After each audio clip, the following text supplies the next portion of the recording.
धरती गोल या चपटी, यह चर्चा कट्टर हिंदू मुसलमानों को नीचा दिखाने के लिए करते रहते हैं। कट्टरपंथी हिंदू दावा करते हैं कि हिंदू हजारों वर्षों से जानते थे कि धरती गोल है, जबकि मुसलमान आज भी कहते हैं कि धरती चपटी है। इनमें से एक हैं भारतीय जनता पार्टी के वक्ता और राज्यसभा के सदस्य सुधांशु त्रिवेदी। धरती गोल है, ये क्या कहा जाता है कि साहब पहले यूरोप वालों ने हमको बताया कि धरती गोल है, जबकि मैं किसी के भावना आहत नहीं करना चाहता, पर लिखा तो वहाँ किताब में आज तक है कि धरती चपटी है और धरती स्थिर है। खैर कोई बात नहीं। हमारे यहाँ ज्योग्राफी को हिंदी में क्या कहते हैं, तो नाम से ही गोल है। आपने वाराह अवतार देखा होगा, तो वाराह के दांत में फंसी हुई धरती गोल है कि चौकोर है, तो सदैव से गोल है। उसके बावजूद हमें समझाया जाता है कि गोल धरती है, ये उन्होंने हमको बताया। पंडित जी यहाँ दो अर्ध सत्य बोलते हैं जो झूठ से भी खतरनाक है।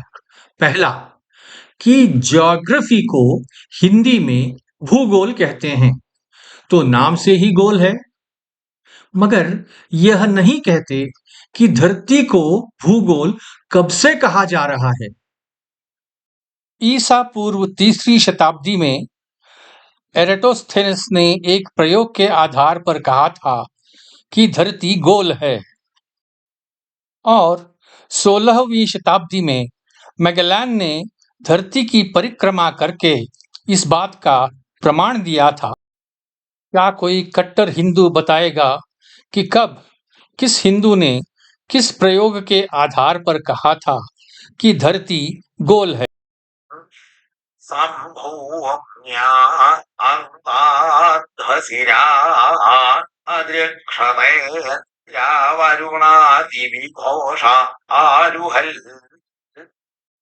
इस ऋक में भूम्या अंता का अर्थ है धरती के अंत तक। अब गोल का अंत नहीं होता है, एक चपटी आकृति का ही अंत होता है। इसी अर्थ की पुष्टि ऋग्वेद का एक और ऋक भी करता है।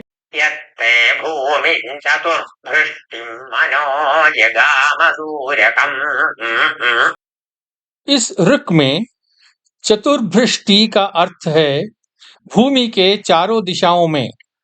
गोल के 4 दिशाएं नहीं होती हैं, एक चपटी चौकोर आकृति के ही 4 दिशाएं होती हैं। अग्नि पुराण के अनुसार धरती की चौड़ाई 70,000 योजन और ऊंचाई 10,000 योजन है। ऐसे नपाई तो एक चपटी धरती की ही दी जा सकती है, गोल की नहीं। इसका मतलब है कि हिंदू भी पहले धरती को चपटी ही मानते थे। हमारे यहाँ ज्योग्राफी को हिंदी में क्या कहते हैं, तो नाम से ही गोल है। अगर भूगोल का मतलब है कि धरती गोल है, तो क्या एस्ट्रोनॉमी यानी तारों से भरा आसमान, जिसे हिंदी में खगोल कहते हैं, वह भी गोल है? हिंदू पहले से ही जानते थे कि धरती गोल है।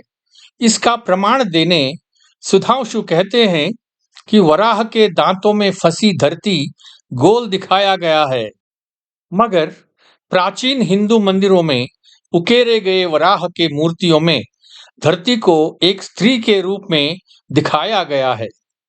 उदाहरण के लिए ईसा पूर्व 9वीं शताब्दी में बनाए गए खजुराहो के मंदिरों में और बहुत सारे अन्य पुराने मंदिरों में वराह को एक महिला को उठाए दिखाया गया है। तो जाहिर है कि ऐसे चित्रों को जिसमें वराह को एक गोल आकृति को उठाए दिखाया गया है, उन्हें धरती के गोल होने का पता चलने के बाद चित्रित किया गया है।